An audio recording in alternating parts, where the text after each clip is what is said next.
Suicide bit here on Democracy Now!, democracynow.org, The War and Peace Report. I'm Amy Goodman. A military judge has postponed the first war crimes tribunal at Guantanamo to allow a Supreme Court ruling to be made on the right of prisoners to challenge their detention in civil courts. The trial against Osama bin Laden's former driver, Salim Ahmed Hamdan, was scheduled to start on June 2nd. Navy Captain Keith Allred ruled on Friday the trial should be delayed 7 weeks until July 21st in case the Supreme Court ruling affects his case. The court's considering a challenge to a provision of the Military Commissions Act of 2006 that denies Guantanamo prisoners the right to file petition of habeas corpus. It marks the third time the Supreme Court has examined the rights of prisoners held at Guantanamo. A ruling is expected June 30th. In a separate ruling, the judge ordered a psychiatric evaluation for Hamdan to determine if he's competent to stand trial. A psychiatrist hired by his lawyers found he suffers from depression, post-traumatic stress disorder, and can't participate in his defense. The military says he has no signs of any problems. The U.S. holds about 270 prisoners at Guantanamo now and has said it plans to bring about 80 before the tribunals, the first to be held by the United States since World War II. Clive Stafford Smith is a British attorney who represents more than 50 of the prisoners at Guantanamo, legal director of the UK charity Reprieve and author of 8 O'Clock Ferry to the Windward Side, Seeking Justice in Guantanamo Bay. He's testifying on Tuesday before the House Committee on Foreign Relations about Guantanamo Bay. He joins us from Washington, D.C. Welcome to Democracy Now! Again, Clive Stafford Smith. Well, thank you very much for having me again. Can you talk about the significance of the Hamdan case? Well, of course, the Hamdan case has dragged on and on and on, and it's, I think, highlighted the mess that Guantanamo Bay is in down there. And really, the most eloquent spokesperson on that is not me, it's Colonel Morris Davis, who was the chief prosecutor of the process until he resigned recently, the chief military prosecutor in Guantanamo Bay. And he had 3 criticisms, and he recently testified in Guantanamo about his criticisms. One is that the process is rigged. He said that he had been told by a senior Bush administration official that there would be and there could be no acquittals in Guantanamo. In other words, everyone has to be convicted. He also said that there was intense politicization of the process, and indeed the judge, Captain Allred, prohibited some of the senior officers, including Brigadier General Hartman, from having any more role in the process because they were basically telling everyone what to do.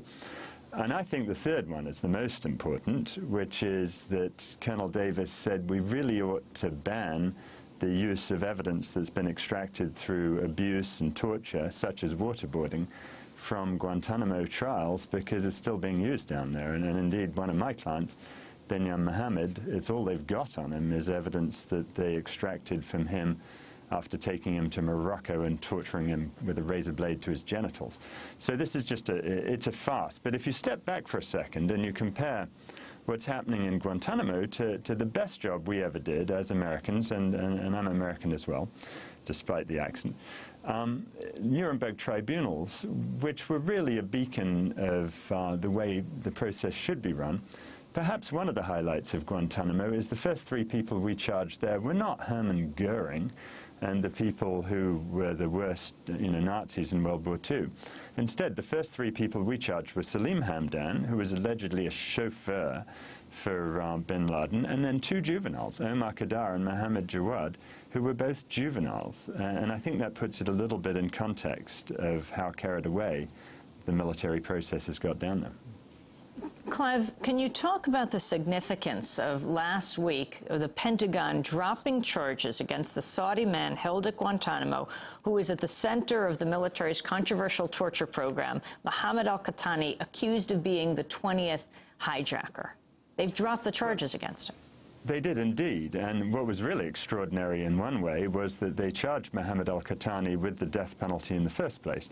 Because if you recall, it was a leaked Freedom of Information document that came out in his case, which detailed, hour by hour and day by day, the abuses he had been through in Guantanamo Bay that was splashed all over the U.S. media a couple of years back.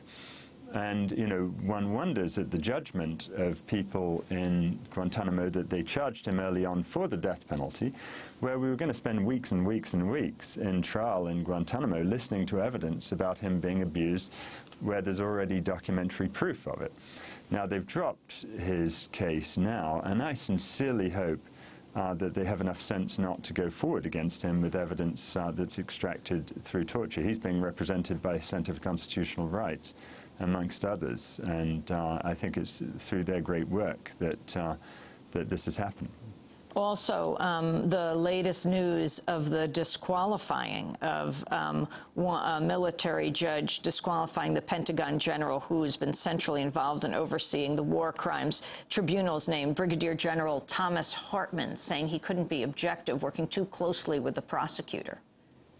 Well, and this was as a result, as I'd mentioned briefly, of Colonel Mo Davis's testimony, the chief prosecutor from the process down there, who quit because of Hartman's intermeddling. And Colonel Davis is, and I think he's so much more credible than someone like me, quite frankly, because he was on the prosecution side.